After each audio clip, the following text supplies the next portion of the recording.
Hi everyone, it's Alice, and today we are gonna do a Q&A because surprisingly to me, some of you have some questions. So before we get into it, I will say I think this is gonna be more of like a rambly, chatty video, so feel free to put me on in the background or maybe grab yourself a snack or something. I don't really know how long this video is gonna be.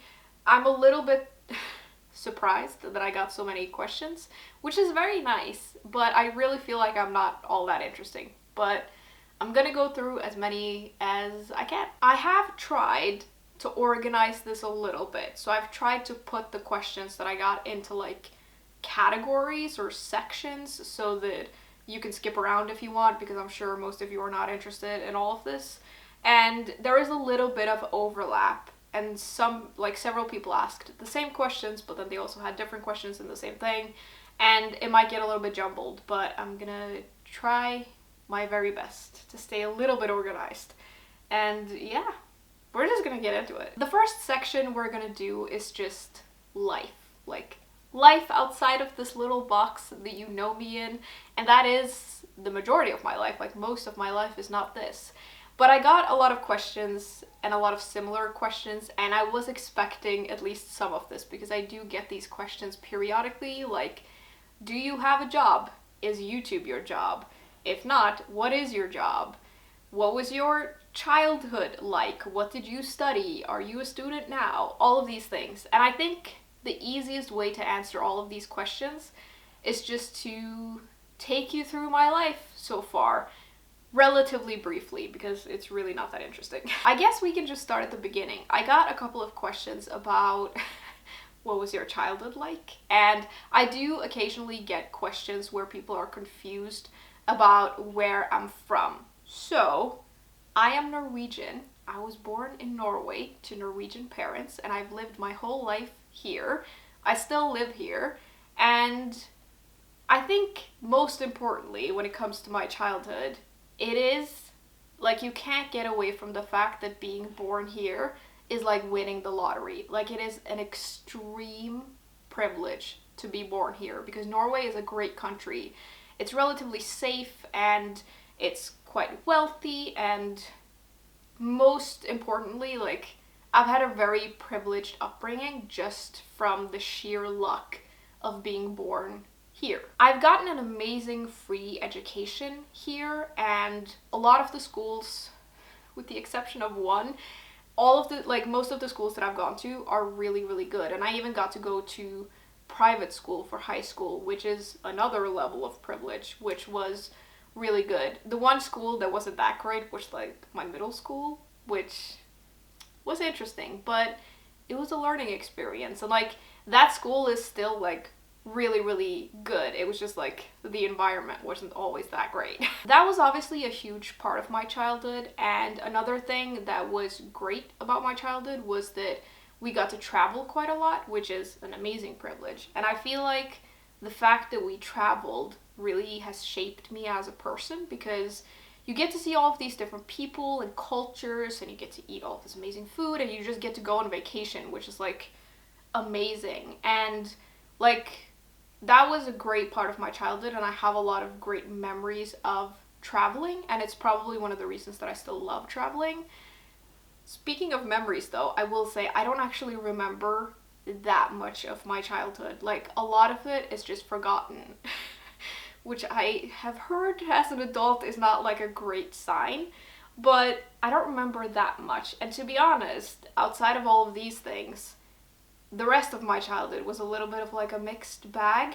I don't want to get into it, and I don't want to give the impression that it was like that bad, but there were some things that were not that great, and sometimes life at home wasn't that easy, and I think when I was living in it, I didn't really notice, but then you grow up and you start like realizing that not everyone else lives like this and has these kinds of problems, I guess. And I think in my teenage years, I struggled quite a lot because of that.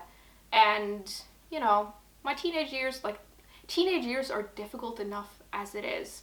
And that added a layer to it. So looking back at it, I think I struggled quite a lot with my mental health in those years. And I also have always loved school, and I've found school relatively easy. Like, I've never really struggled in school, but in those years I did struggle quite a lot.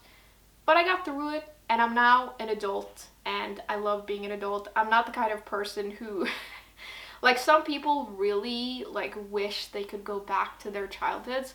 I don't want to do that. I'm good. I love being an adult, and my life is really, really good now. And of course, a part of the reason that it's good is that I live here, and I'm really, really lucky that I live here. I also think, you know, at this point, I'm in my 30s, so my childhood is pretty far away. And of course, I'm dealing with some stuff after that, and I've had to make some pretty brutal decisions in my adult life to sort of protect my peace, as they say, but I have a lot of really good memories, and I do feel very lucky. And I think, you know, some things weren't that great, and that's okay. I feel like I'm making it sound really mysterious, and it's really not that big of a deal, although maybe I'm minimizing it because I do that a lot. But yeah, a little bit of a mixed bag, but I would say mostly good. And again, very, very lucky, very privileged just by the nature of being lucky to live here. When it comes to what I studied, though, I got some questions about what did you study, and did you study English Lit? I have not studied English Lit outside of high school. I did English Lit in high school as an elective, and I loved those classes. Like, I loved it. And I loved my teacher. Like, she was amazing. And that was like a really big positive part of my high school experience because I just loved those classes. And I have always loved English class, but like, that was a specific English Lit class that I just loved. And I think it's one of the things that got me into reading classics, because we read some classics in those classes and we discussed them, and I remember just loving that. After that, though, I did have some ideas of maybe studying English literature or just literature in general, but I couldn't really find a course around where I lived that I wanted to go to, and I'm pretty sure they didn't offer English Lit. They used to, and then they removed it. And I could have gone to another city or another country to do it, and looking back at it now, I feel like I should have done that.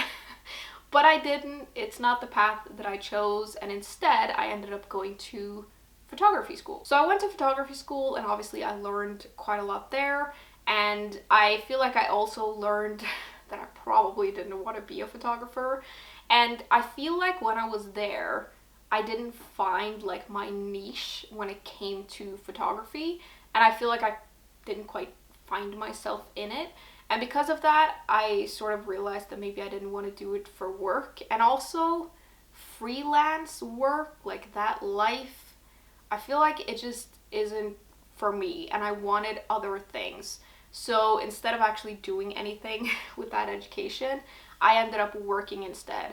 I'd worked part-time in this shop while I was studying, and when I finished, they offered me a full-time job. So I ended up doing that. That leads us very nicely into do you have a job? What do you do? Is it YouTube? And all of these things. YouTube is not my full-time job. YouTube is just a small side quest in my life, and it's not what I do for a job at all. I really enjoy it, but it's very much a hobby. And I ended up working in that retail job for many, many years, most of my 20s actually. And I learned a lot in that job. It was like a printing shop, and we did printing production, and because of that I did get to use some of my skills that I'd learned in photography school, but it was mainly a customer service job, and it was interesting. I think I worked there for like 8 years. Like, looking back at it, I was there for a really long time. I do think it was it was a huge learning experience, and especially looking back at it now, I see a lot of the skills that I learned in that job. Like, I don't really like talking to people. Like, naturally, I'm good. I don't need to talk to anyone. I don't really want to, but that job really taught me that I could talk to anyone. It really taught me how to handle conflict, because that's a huge part of like customer service and like working in a shop. And I learned a lot from that job, but when I had worked there for maybe like 5, 6 years, I felt like I'd learned everything that I could, and I was kind of bored. And the Christmas season in retail is a hell of its own, and I worked all the Christmas seasons there, of course, and I worked so much and I was so exhausted that I just hated it. And looking back at it now, I don't know how I got through it. But I remember the Christmas season of like 2019. I was like, at the end of that season, I was like, F this. I can't do this anymore. I am exhausted. I can't be doing this with my life. And I'd sort of decided to leave. But then 2020 rolls around and this thing called COVID came. And when that happened, I was like, I probably shouldn't change jobs right now. And so I stayed there for another 2 years, which actually ended up being a blessing in disguise because I ended up meeting one of my best friends in those years, and we became like best friends. And if I hadn't stayed, I wouldn't have met her. So it was a good thing. But when I left, I was so done with that job. Anyways, I then switched jobs to the job that I have now. I do in fact have a job, and it is a corporate job, believe it or not. It's a corporate job for a tech company. I will say corporate in Norway isn't as corporate or as strict as other places, but it's very, very different from what I used to do. And the learning curve in that job is also quite steep, and I've learned a lot. It is so different. But it's basically an office job, and I sit in front of a computer all day and I do things. I feel like no one even if I explained it, like no one really understands what I do. I don't even think all of the people I work with understand it. But it's basically an office job, and it's like 9 to 5 every day. I don't have to work weekends, I don't have to work evenings, and it's pretty good. I feel like I've learned a lot in that job. You may notice though that I'm not using my education for anything. I guess maybe this in part, but yeah, I went to photography school and I never really did anything with it, which I don't know, I don't think I would like to. But I am actually, speaking of studies, considering going back to school now. I say considering, I'm not considering it. I have decided, and I just want to get a more practical education in a way, or at least an education that I can use for something. And I made this decision maybe like a month ago after having spent months in an existential crisis of like, what am I doing with my life? And yeah, I've decided to go back to school, which hopefully that will work out. But it leads me well into the next question, which I think was something like, how do you manage to do your job, YouTube, a social life, and your hobbies? How am I gonna do all of this and do school, is the question. And I have no answers for you. I don't think I'm gonna have a lot of free time. To actually answer your question though, I don't know. I mean, my job takes 40 hours a week, and occasionally I work overtime, but it's not, like, it's usually fine, and it's only periodically. And then, like, I do have a social life, believe it or not, even though I am very much an introvert, but it's not a huge, like, I meet my friends maybe like twice, sometimes 3 times a week, and I don't have a lot of like plans all the time. And that's how I like having it. Like, like having certain people that I hang out with, and I don't do a lot of other things.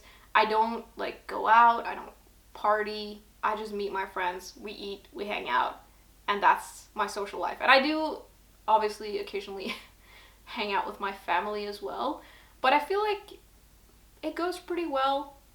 I do this as well, usually on the weekends, and I don't know, I don't feel like it's actually that difficult to manage. I do think when I have studies on top of this, it will be difficult to manage, but I am a very organized person when it comes to my time. So I feel like if I just organize my time well, it'll be fine. Hopefully I like the studies though. I don't really know. It's like an IT thing.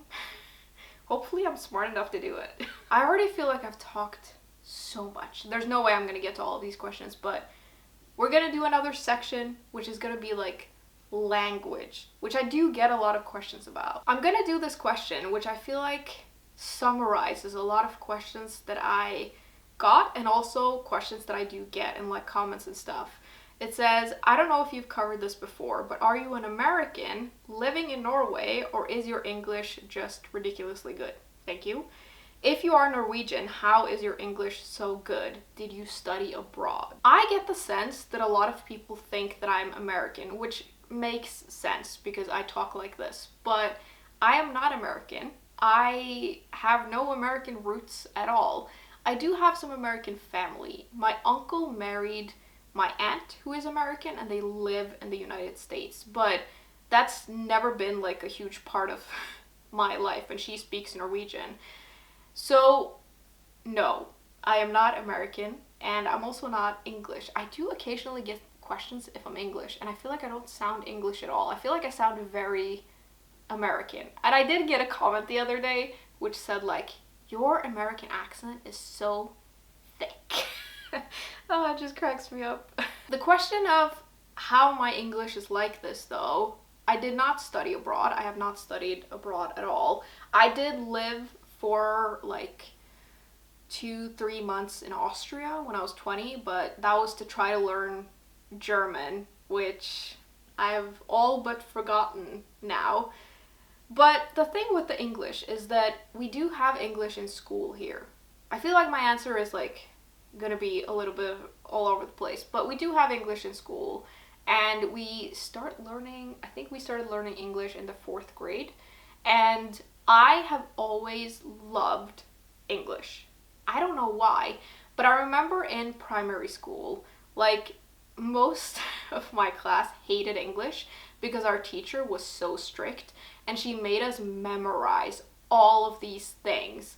And I remember everyone hated it, but I loved it.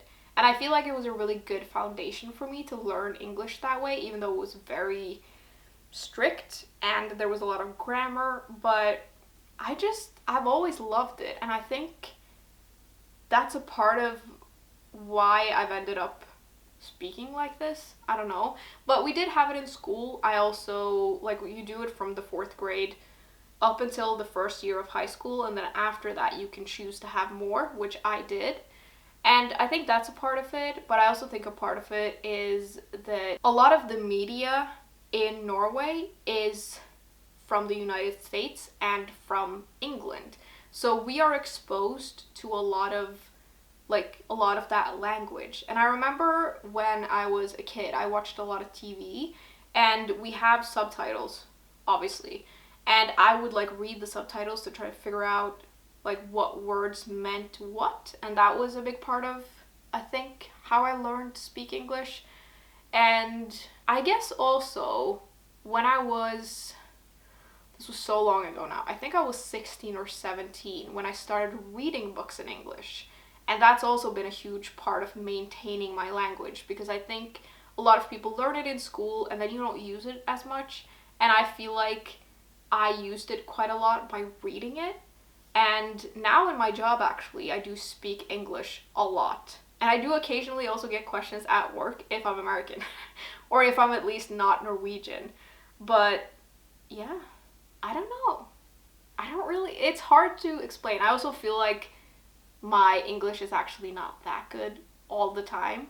But yeah, I think it's just practice and being exposed to it a lot. I also do think, I will say, a lot of Norwegians are really, really good at speaking English, but they speak English with the Norwegian tone, which is very different from like this kind of tone, and like the inflection is completely different. And I think that it just sounds like I'm really good at it because I don't use that Norwegian inflection.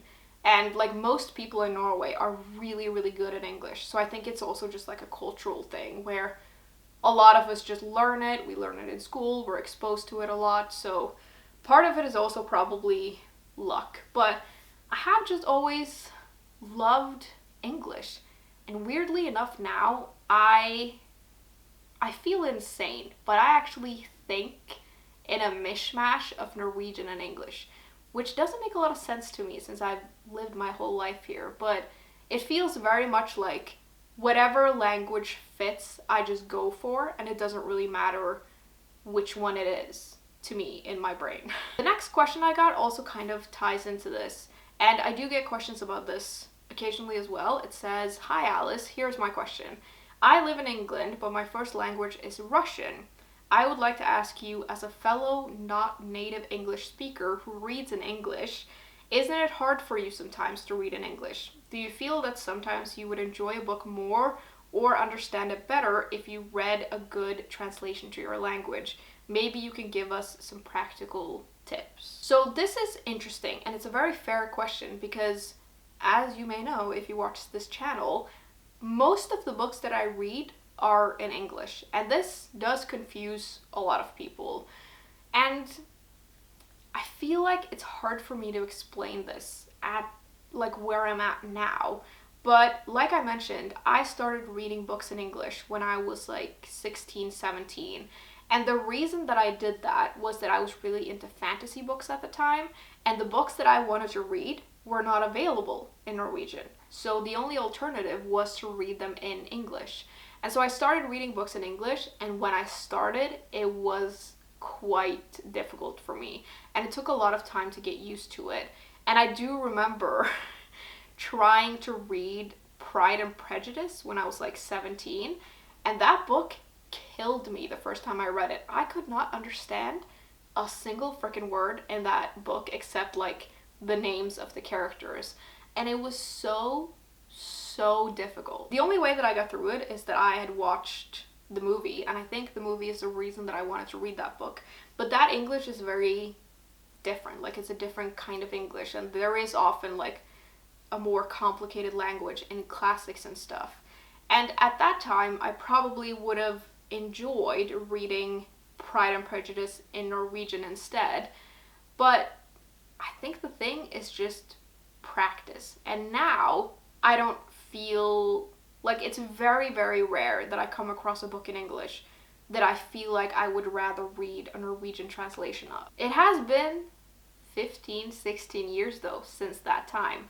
So I've practiced reading books in English for all of that time. Like when I started reading books in English, like a lot of them became books that I read in English, and now the majority of the books that I read are in English. And I feel like I've swung really far in that direction, and I kind of want to swing back to also reading Norwegian books. But when it comes to translations now, what I usually do is that if a book is originally written in Norwegian, I would like to read it in Norwegian. If it's written in any other like Scandinavian or Nordic language, I usually prefer reading a Norwegian translation if it's available, especially from Swedish and Danish, and that's because those languages are very, very similar, and I can, like for the most part, understand both Swedish and Danish. And so it makes more sense to translate it into Norwegian and read it in that because it's more similar. Anything else though, I usually read in English, because first of all, there aren't that many like Norwegian translations of books that I would like to read, and it's easier to find English translations. And also just because I really like reading books in English, and so it doesn't really matter to me at that point. But when it comes to like Scandinavian languages, I do prefer reading the Norwegian ones. And with Norwegian books, I do want to read the Norwegian version because that's the original language. I guess my practical tip, unfortunately, is just really boring, and it's just to practice. Like that's how I've gotten to the point where I'm at now. But also, like, if you can find translations in your original language, just read it in that. Like that's fine. Do whatever you want, as long as you get to read the books that you want. But I feel like for reading books in other languages, practice makes perfect. And I will say, now that I think of it, I did in the beginning read a couple of books that I had already read in Norwegian, and I read them in English, and they were books that I knew quite well, and that was quite helpful because then you get into the flow of it, and if you don't fully understand everything, you do kind of know what it says anyway, and that makes it actually fun to read, and you don't have to stop all the time and like wonder what the hell you just read. The last one I'm gonna do for this section is, in your opinion, which Norwegian books that have been translated to English deserve more attention? I would say The Ice Palace by Tarjei is a Norwegian classic that I think more people should read because it's really good. And then maybe the books by Maja Lunde. The History of Bees is the first one, and it is quite well known, but she's also written more books in that series that are also really good, and I feel like those also deserve more like praise, although maybe those are more popular than I think they are. I don't really know, but those are some Norwegian books that I really like that have been translated into English. Alright, we're gonna do a travel and Norway section. I got a lot of questions about travel, which is cool, and there is some overlap, but I'm gonna go through at least some of them. The first question I'm gonna do is, what countries have you visited so far, and what is your favorite city or country other than your own? Thank you for all your lovely videos. Thank you for that lovely comment. I have been to many places, and I feel like I don't know if I can remember them all at once, which is an insane thing to say. Like, I've been really lucky to travel a lot in my life, but my favorite places that I have been to are, you know, sometimes you get a question and you can't think of a single answer for it, even though you know it's there somewhere. I can't think of a single country.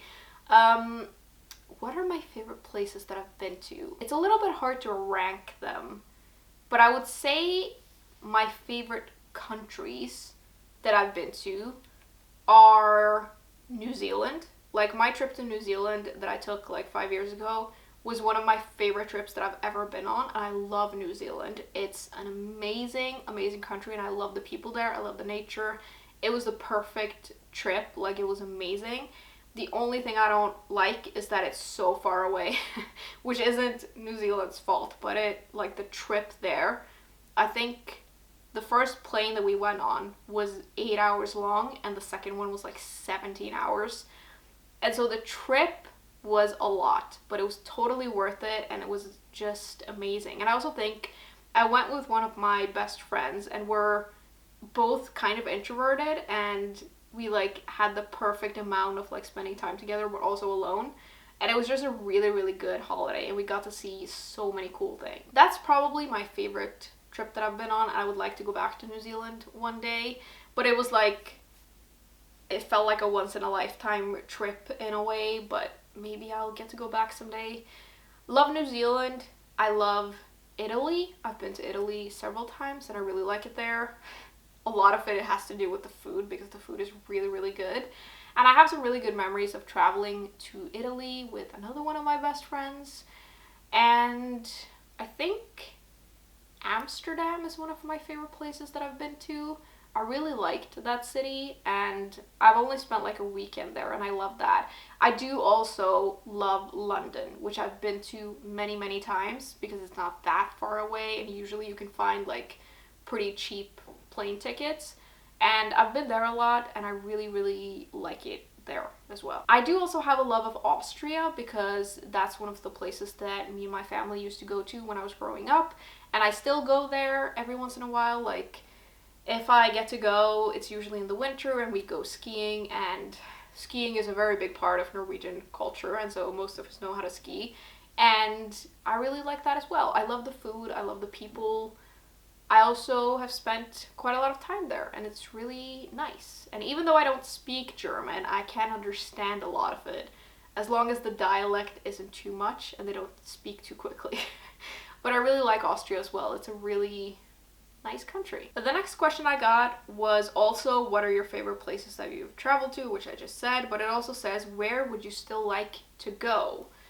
One of the places that I would really like to go is Scotland, and specifically Edinburgh, because I feel like that city is perfect for me, and I would like to go in the fall and take all of these amazing photos and go to all of these bookshops. I feel like that's a place I would really like. And then I would also like to go to France, because I've never been to France, and it would be interesting to go. I don't know where I would like to go. Like, at some point in my life I would like to go to Paris just to have been there, but anywhere in France really. I really like French food, so that could be fun.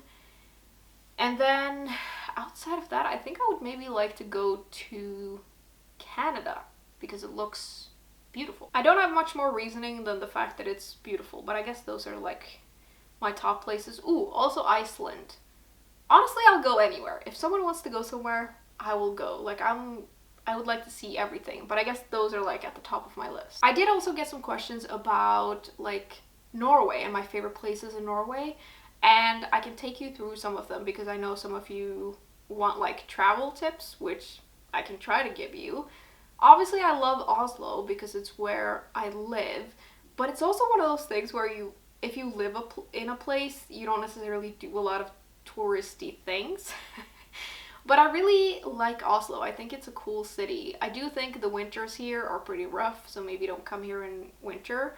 But it's a cool city. There are a lot of different areas. I do have a video of my favorite bookshops in Oslo. I think I made that 3 years ago or something now.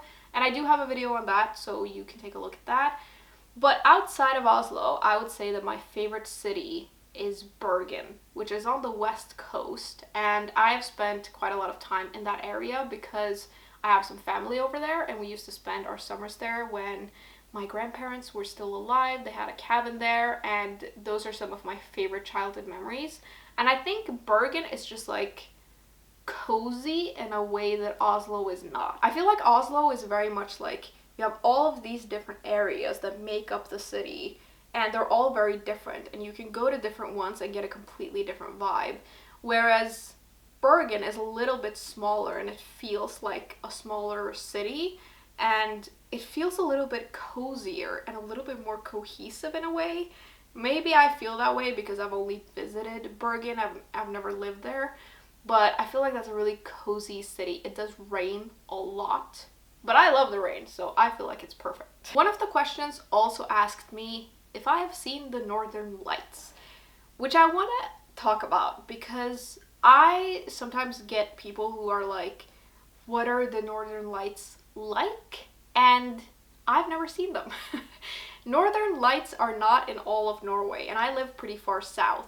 And I think the thing with Norway that throws people off, and it throws me off even though I live here, is that it's really hard to conceptualize how long Norway is.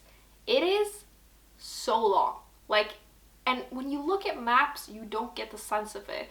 But it's really, really, really freaking long.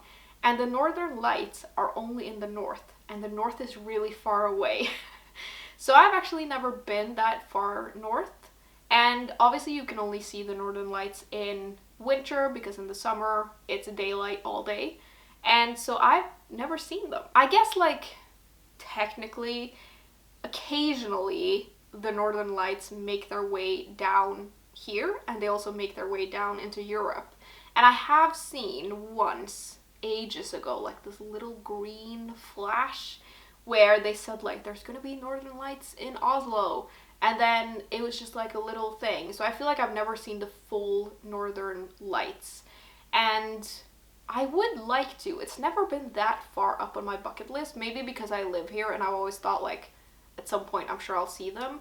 But one of the places that people go to see them is Tromsø, which is pretty far north, and I've never been, but I think I'll be going there soon and often because one of my best friends is moving there, even though it's so far away, and it's like 2 hours away by plane, which is the same distance as to London, so it's really far away.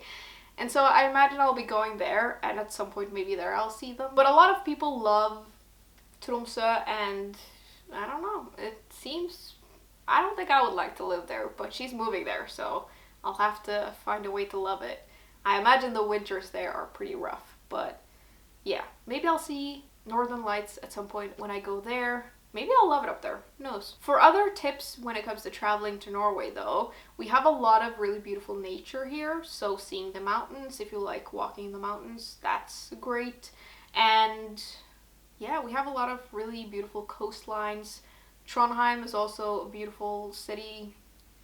I feel like I haven't traveled that much around in Norway because most of my traveling in Norway has been like visiting family, and I can't really recommend that you go visit my family because they don't know you. Okay, so moving on, we're gonna do a books section, which makes sense because this is a booktube channel, and I'm gonna try to go through these a little bit quickly because I just feel like I'm talking a lot. The first question says, were you always a reader? For as long as I can read, I think I've been a reader. I remember having a really like transformative experience when I was in primary school, and I used to finish my assignments really quickly, and because of that, the teacher was like, I don't know what to do with you, so I'm just gonna send you to the library and you can read until everyone else is finished.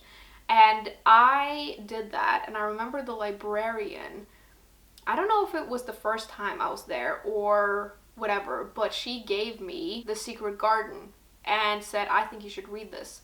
And that book changed my life. I feel like that's the book that made me into a reader because it's the first book that I read where I could really picture it.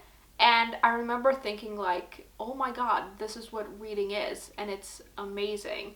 And since then I've been a reader. I feel like I've always read books for as long as I could, and I've always loved it. And it was also a really big part of my childhood, and it was a really positive part of my childhood. I've always loved reading. It's amazing. Then someone asks something that, again, I get a lot of questions about this. I think it's funny that I said in the beginning of the video, I'm surprised you have so many questions, but I do get a lot of questions all the time, but whatever. It says, how did you get to love book covers so much? Is it because you have an art background? How were you able to let go of such beautiful books during your last unhaul?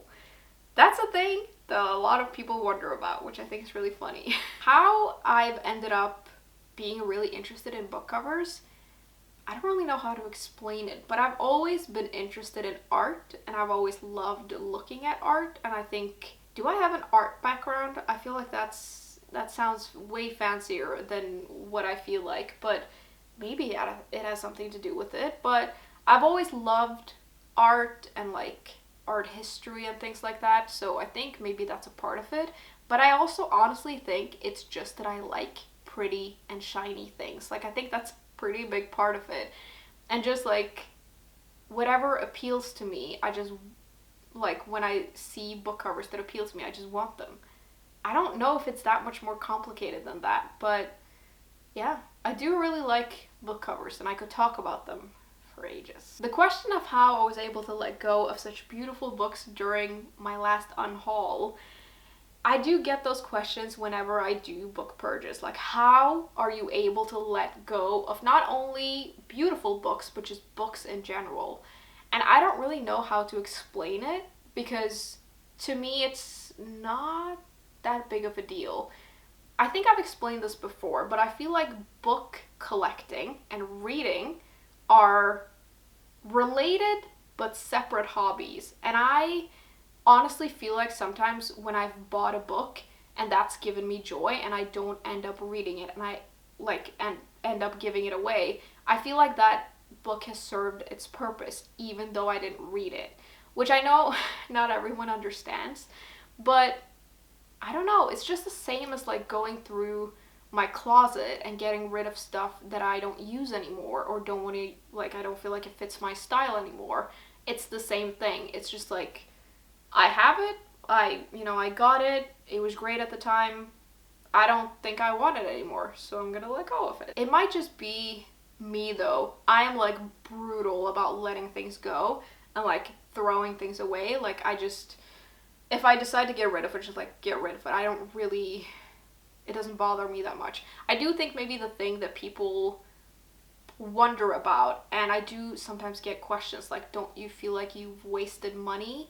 And I feel like, again, it's because I bought the book and it gave me joy just buying the book and having it, and it served its purpose. And if I read it, great. But I also just don't see the point of keeping books that I don't want to read or that I've read and I don't want to keep. And I feel like it's much better to just let go of it and someone else can read those books and enjoy them.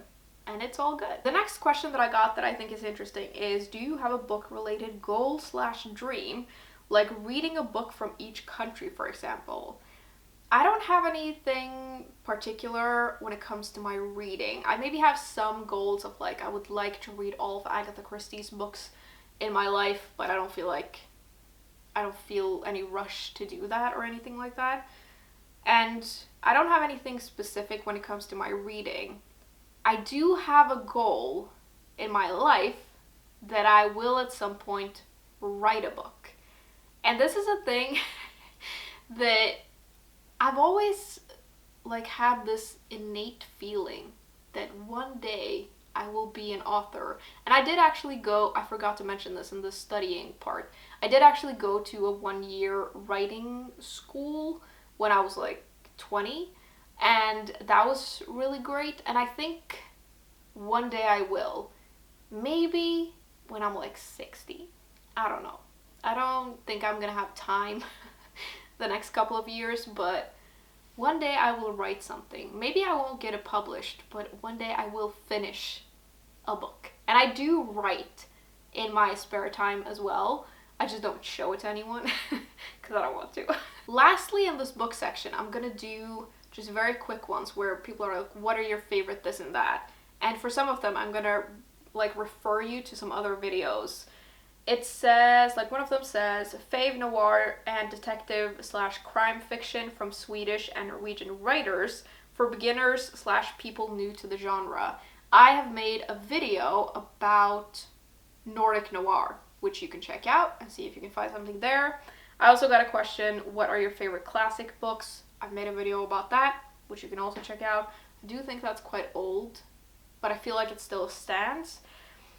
Someone also wants to know, what is your favorite children's book? The Secret Garden, I would say. And what are your favorite short story collections? I do have some, but I can't think of any. But I'll put some up on the screen, I think, that I've loved. I haven't read short stories in such a long time, but when I was like really into them, I did read some really good ones. Ooh, I will also do this one actually. It says, your aesthetics on your videos are lovely. Thank you. What do you find most engaging about Donna Tartt? I've tried, but just can't get into her books. Honestly, if you can't get into them, don't. Like, it's fine.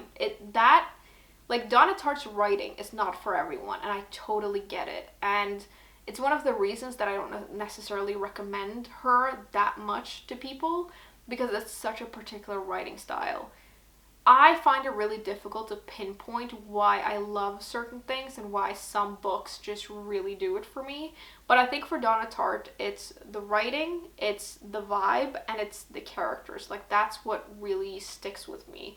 And it is a very, like, especially The Secret History is a very specific type of book, and it's not for everyone. It's slow, it drags a little bit, it's a little bit pretentious, and like, if you can't get into it, you don't have to, and it's totally fine. But yeah, for me it's the characters and just the vibe is so good to me. I did also get some questions about just like Booktube, so I'm gonna do those very quickly. The first one says, who are your favorite booktubers? Again, it's the kind of thing where when you ask me, I can't think of a single one. You know what this reminds me of? It reminds me of like when you're in a new group of people and someone says like, tell me about yourself. And you can't remember a single thing about yourself and you suddenly don't have a personality. That's what it feels like. But I don't know. I actually don't watch that much Booktube. It is very like periodically for me and it comes in waves. But what I'm watching right now is Lauren and the Books, who is one of my favorites. I think she's such a bright, lovely person, and I just love watching her. I find it really relaxing. And I really like the books that she talks about, even though we don't always like the same books. I feel like I discover a lot of books from her. I really love her. And then right now I'm listening, this is technically not Booktube, but it is on YouTube now, so I'm gonna mention it. It's the Books Unbound podcast. They have like a video podcast now, and I really like that as well. And I think that's really good. It's one of my favorite podcasts, and I love the books they talk about. It's just like a really fun thing. I am subscribed to like 1 million booktubers, and I do, like, when I suddenly decide to, I watch like all of their stuff. I can't remember anyone else right now. Another person says, how much time out of your week does your channel take? This is a really good question, and I'm not entirely sure. It so depends on what videos I'm making and like where in the year we are and how many videos I'm making and all of this. But there's like different parts to my booktube. Like I do quite a lot of planning. I do usually script at least parts of my videos, especially like reviews and stuff. I have not scripted this, which is why I'm talking so much. And I try to not make all of my content like this because I'm just like rambling. And because of that, I do try to script or like pin, like I have certain things that I want to say to not just talk and talk and talk and talk. And I do those for recommendation videos as well. And doing that does take quite a lot of time because I'm trying to like think of ways to say things. And that's a part of it, like the planning part. I also do like scheduling. I have like a whole schedule thing, which I don't always follow, but I do have it. And I like plan things. I have that, and then I have the actual filming, which does take quite a lot of time. It takes time to set up. I also like say things wrong and I like restart, and that takes a lot of time. And then the editing and all of that. I don't really know if this is answering your question. If I'm gonna do an estimate, I would say maybe like 20 hours a week, give or take. I don't really know. Sometimes I have weeks where I'm like really productive and I make a lot of videos, and then I just schedule them, and then I take sort of some time off. But it really depends, and sometimes I just feel really uninspired and I don't make anything. But yeah, it really depends. Maybe like 15-20 hours a week. That feels like a lot, but I think that's about right. Lastly, we're gonna do a section that I'm just gonna call other, because it's just like a bunch of random questions. The first one says, I think I remember that you were alone during COVID lockdown. How long were you in lockdown in Norway, and do you feel like being by yourself for that long, if you were, changed you in any way? I feel like this is such an interesting question. I was alone during lockdown because I live alone. And I was talking to one of my friends about this the other day, that we were like talking about the COVID years and like lockdown and all of that. And I did work in retail when lockdown was happening. And like there were different kinds of lockdowns here, where sometimes shops would be able to stay open, sometimes not. And I think in 2020, they restricted it quite a lot, and I would work like half of my hours. And that was like, you still went to work, so it was okay. But I think the biggest one we had was like 5 months in 2021. And that was the worst time. And the reason for it, like I was talking to my friend about this, the reason wasn't that I was alone. The reason was that I didn't know what was going on, and I didn't know how long it would last. Because when I say it now, I say like 5 months. But at the time, we only got like, they only told us week to week if we were keeping the lockdown period, or occasionally it would be like 2 weeks. So I never knew how long it would last. And I deal really like not well at all with uncertainty. I want to know what's going on and I can deal with anything. But if I don't know, that like causes a lot of stress to me. So that was the worst part of it for me. And also the economic part, because I wasn't working, and we did get like government money and stuff, and I will say like the system in Norway is pretty good, and it was a lot better than a lot of other places, so I don't want to complain about that too much. But it did have an effect on my finances, also because I am alone and I have a mortgage that I'm dealing with alone, and I have all of these things, and that did have like a negative effect on it, and that did cause me quite a lot of stress. Being alone did not, which is interesting. I don't really know how to explain this, because I think if you're not this kind of person, you don't really get it. But I was alone in lockdown, and it was very rare that I felt like that bothered me. I almost feel like it bothered me, like not enough. Like it was almost a little bit worrying. But I can be alone for really long periods of time. When I say alone though, I mean like physically alone, because obviously we have the internet, we have like we can chat to people, we can talk on the phone, and I did that, and so I got like social interaction from that, but I didn't really need to see anyone, and that was fine. And even without that, like there were periods where I didn't really talk to people, like I was totally fine, and I'm really, really comfortable being alone. Sometimes I think it worries people in my life. But like I was fine, and that wasn't the stressful part for me. It was the uncertainty that makes me like that made me feel really restless. But I have a lot of hobbies, and I have this, for instance, which was great during lockdown and during like COVID, because it gives you a way of like sort of interacting with people and like making things and doing something creative and all of that. And so I feel like the lockdown for me was okay, although maybe I've just forgotten that it was really bad. There were some periods where it was bad. I remember I got sick, for instance, and I was like alone for weeks, and that sucked. But that sucks either way. So I don't know if that had anything to do with COVID necessarily, but yeah, it was okay. I mean, I also think that I worried about like family and stuff. Of course, if they got sick, that was a thing, but I think for the most part I did pretty okay. And I was also actually happy that I lived alone, because I think I would have lost my mind if I was going to spend like lockdown with someone and you're like on top of each other. I think that would have driven me crazy. So I think being alone was actually a good thing for me. Then I got a question that I should have put in the Booktube section, but I didn't. But it says, I'm so curious to know how your friends and family got to know about your channel. Who's your number one fan among people you know? Also, have you met any of your subscribers? Side note, I've been in love with the Book Castle for 5 years, still counting. Thank you very much. I think I got another question as well. Like, what do your friends and family think of your channel? My family, this maybe sounds a little weird, but my family are not bookish people, and they're not internet people. So I don't think they really get it. I think they're aware of it, but like I don't really talk about it that much because it's just not their area of interest, so I just don't. But I don't know if they think anything of it, really. Hopefully they think it's cool. But I do have some friends, like a lot of my friends are bookish people, and a lot of them love my channel, and it's great.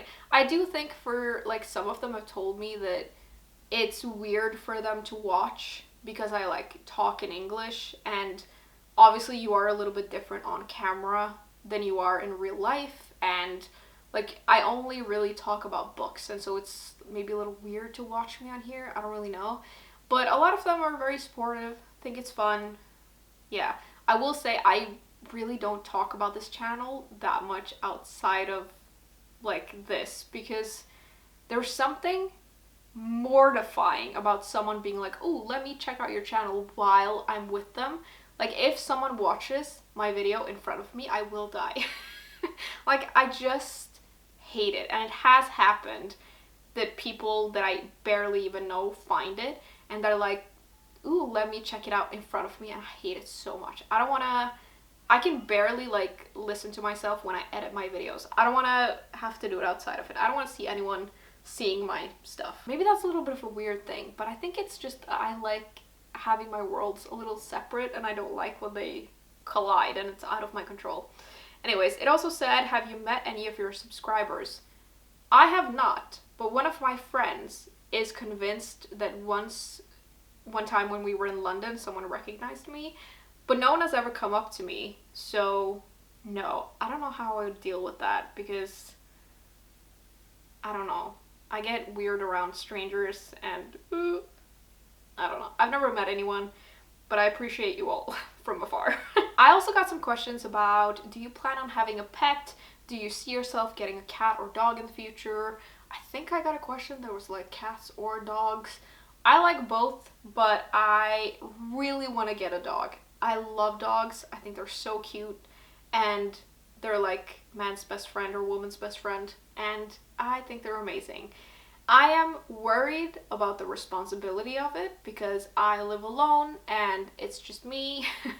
And I also, like, my apartment is not that big, and I don't know if it's big enough for a pet? Like, would they be happy? I get very worried about these things. And also, I don't know if I should adopt or buy one. I should adopt, of course, but I just get nervous about it. I don't know. But I will have a dog at some point. I don't think I'll get one in the next couple of years because I am going back to school and I'm going to study, and I don't think I'm going to have a lot of free time. I'm just really worried about the pet having a good life with me, but I do really want a dog. I would like a sausage dog because I think they're very cute. And also my dad had one, and I really loved that dog, and I like the personality of them. They're very stubborn, but I really like them. The second to last question we're gonna do is, what's some of your favorite items / hobbies that you enjoy throughout the week or look forward to? My other hobbies, besides reading, is crocheting, because I am a grandma, but I love crocheting. It's one of my favorite hobbies, and occasionally when I'm at work, I will say like, oh, all I want to do is go home and crochet and watch Real Housewives, because that's a big, like, guilty pleasure in my life. I love Real Housewives. But I love crocheting. I really, really enjoy that. And then I also really like cooking and baking when I have time or feel that I have time for it. I really enjoy that as well. When it comes to items though, I don't know if there's anything particular that I look forward to except my bed at the end of the day, because I love sleeping. It is my favorite thing. The last question is, can you please share your eyeliner technique? You have the best cat eye I've ever seen. Thank you very much. The thing with this, I do get this question every once in a while. I used to get it a lot before, but the thing with eyeliner is that it depends on your eye. It really depends on what kind of eye you have, like how you do it. I can link to a video where the person who does it has eyes like mine, and that is how I do it. It's not the video that I learned it from, but it's like how I do it perfectly. I have found one. I found one before I did this video because I wanted to be able to refer to something.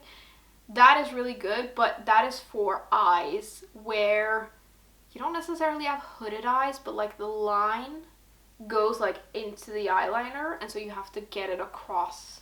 I don't know if I'm explaining this well at all, but you have to do your eyeliner in a particular way, and that's exactly how I do it.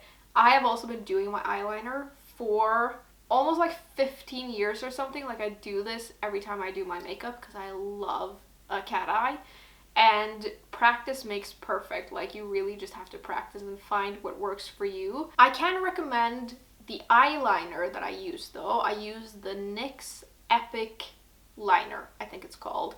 I've used that, like I've tried so many different eyeliners, and this is the one that works for me. It's not waterproof, and so if your eyes water, it will run a little bit. And also if you want to do the kind of eyeliner where you like drag it in front, I can't do that because it just disappears, like my eyes water in front of here. But it's not waterproof, so you have to try it out. But it's like a felt tip one, and I love it. I've used it so many years now, and so I can recommend that. But if you want to find an eyeliner technique that works for you, the way to find it is to find out what kind of eyes you have and then put it into YouTube. This kind of eyeliner, because it's really, really different. Also, like my eyes are not symmetrical, and so I do also have to do them differently on each eye because they're not the same. I hope that helps. If you're desperate to see how I do it, I could do a video on it, but it just feels so different from my content, and I don't feel like I'm the person you should ask at all, because I'm just, I don't know. I think there are a lot of videos online where you can find things that explain it better. I don't know how you would film that, because I need to look straight into a mirror to do it. I will also say, like, some people do their eyeliner in like one swoop. I don't do that. I have to fiddle with it. It takes time, but I feel like it's worth it because I really like the look of it. And that is the last question that I'm gonna do. I feel like this video is gonna be so long, and I'm so sorry, but hopefully I got to like most of the questions. I did pick questions that I've also gotten before, like several people like want to know, so hopefully you got answers to your questions. And that was kind of it. I'm all talked out. I need to be silent for the next 16 hours. I feel like I've been talking and talking and talking. But we're gonna end it here. As always, thank you very much for hanging out with me today, and I will see you soon. Bye!